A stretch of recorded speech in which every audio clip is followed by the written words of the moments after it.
질문과 답으로 알아가는 재림교회.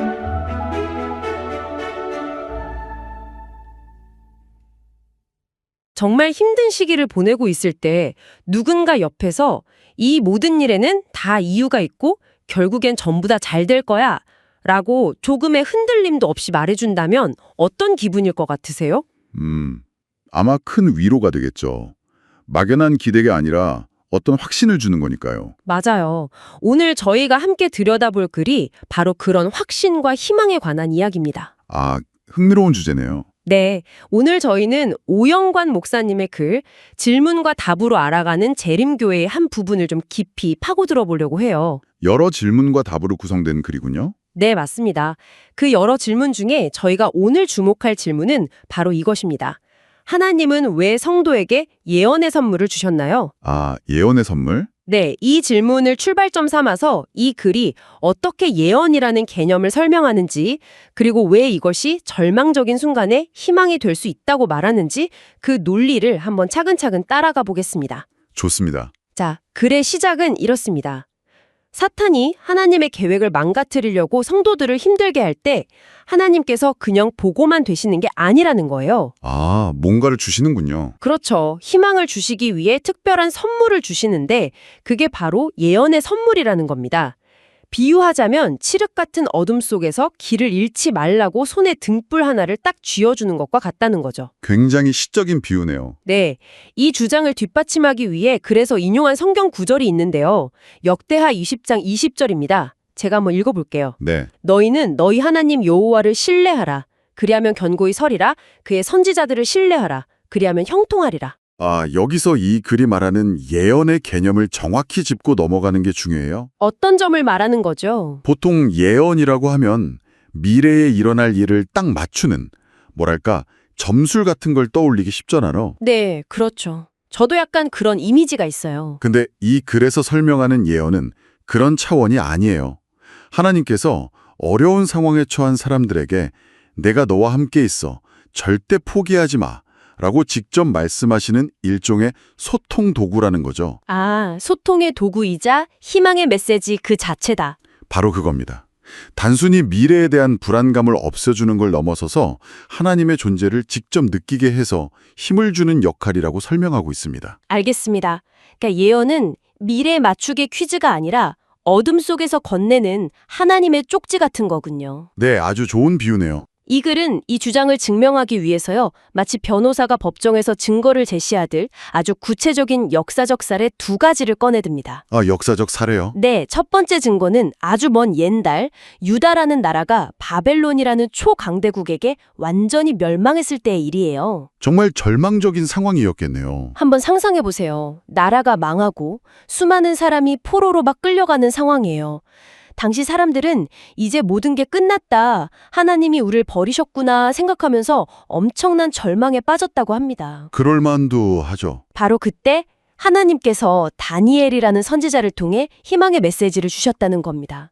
다니엘서 9장 24절 말씀인데요. 네, 어떤 내용인가요? 내 백성과 내 거룩한 성을 위하여 일은 이레를 기한으로 정하였나니 허물이 그치며 죄가 끝나며 죄악이 용서되며 영원한 의가 드러나며 환상과 예언이 응하며 또 지극히 거룩한 이가 기름 부음을 받으리라. 아, 이 구절이 정말 흥미로운 지점인데요. 어떤 점에서요? 이 예언은 단순히 너희는 곧 바벨론에서 풀려날 거야 같은 단기적인 위로를 하는 게 아니거든요. 아, 그런 게 아니군요. 네, 이 글의 해설에 따르면 이 예언은 앞으로 오실 예수님을 통해 인류의 죄 문제가 근본적으로 어떻게 해결될 것인지, 그러니까 구원의 거대한 계획을 보여준다는 거죠. 와, 스케일이 다르네요. 그쵸? 눈앞에 절망 너머에 있는 훨씬 더 크고 영원한 희망을 보게 만든 거예요. 너희의 이 고통은 무의미한 게 아니라 인류 구원이라는 훨씬 큰 그림의 일부야 라는 식으로 관점을 완전히 바꿔준 셈이죠. 이건 희망의 차원을 바꾸는 이야기거든요. 아, 그러니까 당장의 고통에만 매몰되지 않도록 시야를 우주적인 차원으로 확 넓혀준 거군요. 정확합니다. 이게 첫 번째 증거인데 사실 이런 한 번의 사례만으로는 어떤 패턴이라고 말하기에는 좀 부족하지 않나요? 그쵸. 한 번은 우연일 수도 있으니까요. 이 글에서 혹시 이런 주장을 뒷받침할 추가적인 사례를 더 제시하나요? 아주 좋은 질문이에요. 당연히 글의 저자도 그 점을 알고 있었겠죠. 그래서 곧바로 두 번째 역사적 증거를 제시합니다. 아, 두 번째 증거요? 네, 시간이 한참 흘러서요. 이번에는 예루살렘이 로마 제국에게 완전히 멸망했을 때의 일입니다. 아, 로마 제국? 이때도 사람들의 반응은 비슷했습니다. 또다시 세상의 종말이 왔다고 생각하며 극심한 두려움에 떨었죠. 이때는 사도 요한을 통해 희망의 메시지를 주셨다고 글은 설명해요. 요한계시록 5장 5절 말씀입니다. 장로 중에 한 사람이 내게 말하되 울지 마라 유대 지파의 사자 다윗의 뿌리가 이겼으니 그 두루마리와 그 일곱인을 떼시리라 하더라. 여기서 다윗의 뿌리는 예수님을 가리키는 말인데 이미 이겼다고 선포하고 있네요. 맞아요. 모든 것이 무너진 현실과는 정반대의 메시지인 거죠. 바로 그겁니다. 글은 의도적으로 이 두 가지 사례를 나란히 보여주면서 하나의 분명한 패턴을 강조하고 있어요. 어떤 패턴이죠? 거대한 국가적 위기가 닥치고 그로 인해 사람들이 절망에 빠지면 어김없이 하나님께서 선지자를 통해 예언을 주시고 그 결과 사람들이 다시 희망을 갖게 된다는 구조가 반복된다는 거죠. 아, 정말 패턴이 보이네요. 위기, 절망, 예언, 그리고 희망. 네, 이걸 통해 예언이라는 것이 역사 속에서 절망에 빠진 사람들을 일으켜 세우는 하나님의 중요한 도구였음을 보여주려는 거예요. 이렇게 두 가지 고대의 사례를 통해 위기 속의 예언이라는 공식을 세운 글은요. 이제 이 공식이 가장 극적으로 적용된 사례라며 아주 구체적인 시점으로 우리를 데려갑니다. 어디로 가나요? 바로 1844년입니다. 이 연도는 재림교의 역사에서 모든 것이 시작된 말 그대로 빅뱅과도 같은 순간이라고 할 수 있죠. 1844년, 아주 중요한 해군요. 네, 글에 따르면 하나님께서는 이 1844년이 바로 세상 끝날의 시작점이라고 알려주셨다고 해요. 아, 끝이 아니라 끝의 시작점. 맞습니다. 그리고 세상의 끝날, 즉 말세에는 성도들에게 예언의 선물을 주시겠다고 이미 약속하셨다는 건데요. 사도행전 2장 17절 말씀에 그 약속이 나옵니다. 네, 어떤 약속이죠? 하나님이 말씀하시기를 말세에 내가 내 영을 모든 육체에 부어주리니 너희의 자녀들은 예언할 것이요 너희의 젊은이들은 환상을 보고 너희의 늙은이들은 꿈을 꾸리라. 이 글의 논리는 이제 알 것 같네요. 말세에 예언의 선물을 주겠다는 약속이 있었고 1844년이 말세의 시작이라면 바로 그 시점에 약속이 이루어져야 한다는 거죠. 그렇죠. 그리고 글은 실제로 1844년에 하나님께서 그 약속을 이루셨다고 주장합니다. 어떻게 이루셨다고 하나요? 당시 16세 소녀였던 엘렌 골드 하몬에게 계시, 즉 하나님의 특별한 메시지를 보여주시기 시작했다는 거예요. 16살 소녀요? 네, 이것은 구약성경 요엘서 2장 28절에서 29절 말씀의 성취라고 설명합니다. 제가 요엘서의 말씀을 한번 읽어볼게요. 네, 부탁드립니다.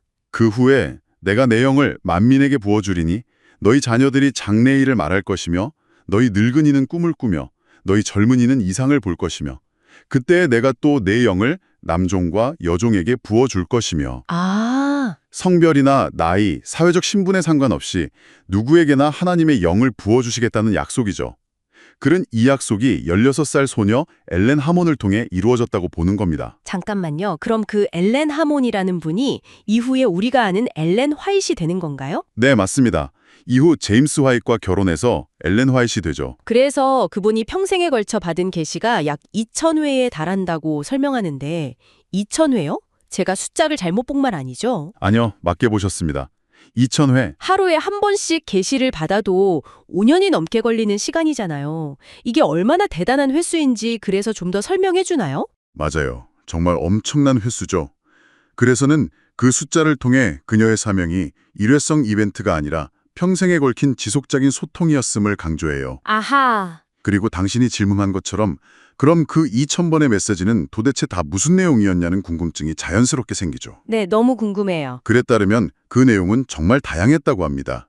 건강한 생활 방식, 자녀 교육법, 교회를 운영하는 방법, 그리고 성경의 어려운 부분들을 어떻게 이해해야 하는지에 대한 깊이 있는 해설까지 포함되어 있었다고 해요. 와, 정말 방대하네요. 네, 그래서 재림교회에서는 이 방대한 기록들을 묶어서 예언의 신이라고 부릅니다. 예언의 신, 좀 독특한 명칭이네요. 이 이름은 어디서 온 건가요? 좋은 질문이에요.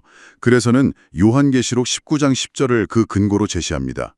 이 구절의 마지막 부분에 이런 말이 나와요. 네. 예수에 대한 증언은 예언의 영이라 하더라. 아, 예언의 영? 네, 여기서 예언의 영을 영어로는 Spirit of Prophecy라고 하는데 이걸 한자로 옮긴 게 바로 예언의 신인 거죠. 아, 그런 뜻이었군요. 이 글의 논리는 엘렌 화이트의 모든 글이 결국 예수님을 증언하고 그분께로 사람들을 인도하기 때문에 성경적인 근거를 가지고 예언의 신이라고 부를 수 있다는 겁니다. 알겠습니다. 그럼 이 예언의 신이 구체적으로 어떤 역할을 하는지에 대해 그래서 아주 재미있는 비유를 들어 설명하더라고요. 아, 큰 빛과 작은 빛 비유 말씀이시죠? 네, 맞아요. 바로 그거요. 네, 이 비유가 예언의 신의 역할을 이해하는 핵심이에요.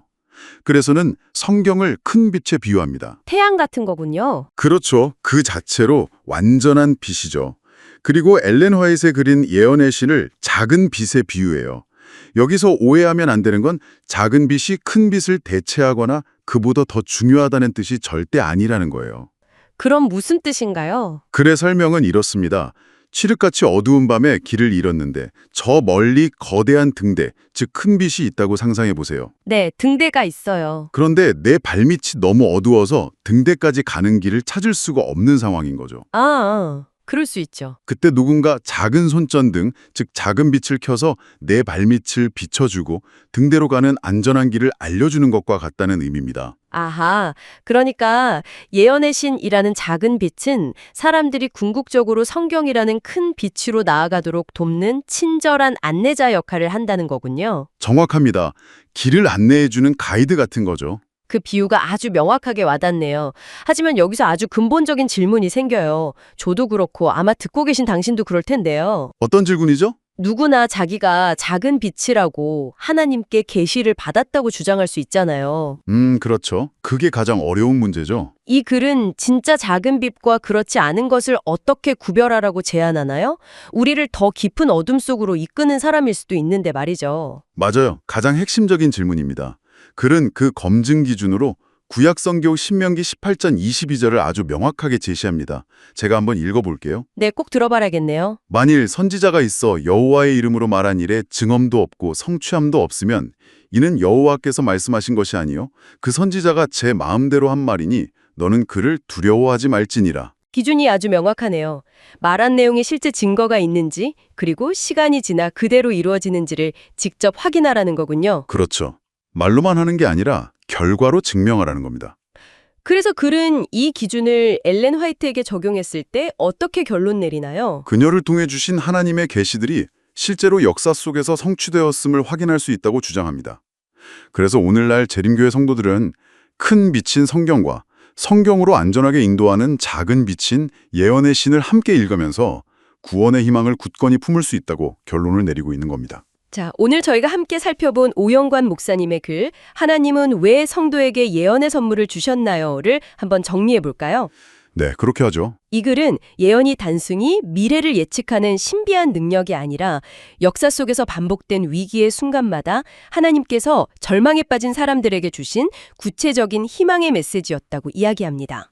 그리고 재림교회에서는 엘렌 화이트의 글, 즉 예언의 신이 바로 이 마지막 시대를 위해 주어진 희망의 메시지라고 믿는 거죠. 성경이라는 큰 빛으로 우리를 안전하게 안내하는 작은 빛의 역할을 한다는 것이고요. 맞습니다. 결국 이 글이 당신에게 전하고 싶어하는 핵심 메시지는 이것 같습니다. 하나님은 결코 우리를 홀로 내버려 두지 않으시며 가장 어둡고 혼란스러울 때조차도 빛을 통해 길을 보여주신다는 믿음이죠. 네, 그 빛이 성경이라는 큰 빛일 수도 있고 때로는 그 빛으로 우리를 이끄는 작은 빛일 수도 있고요. 중요한 것은 글의 논리를 끝까지 따라가 보면 결국 가장 중요한 건 큰 빛 자체가 아니라 그 빛을 향해 가려는 나의 의지인 것 같아요. 아, 그 말씀이 맞네요. 아무리 좋은 손전등이 있어도 그걸 켜서 길을 비추지 않으면 아무 소용이 없으니까요. 그렇죠.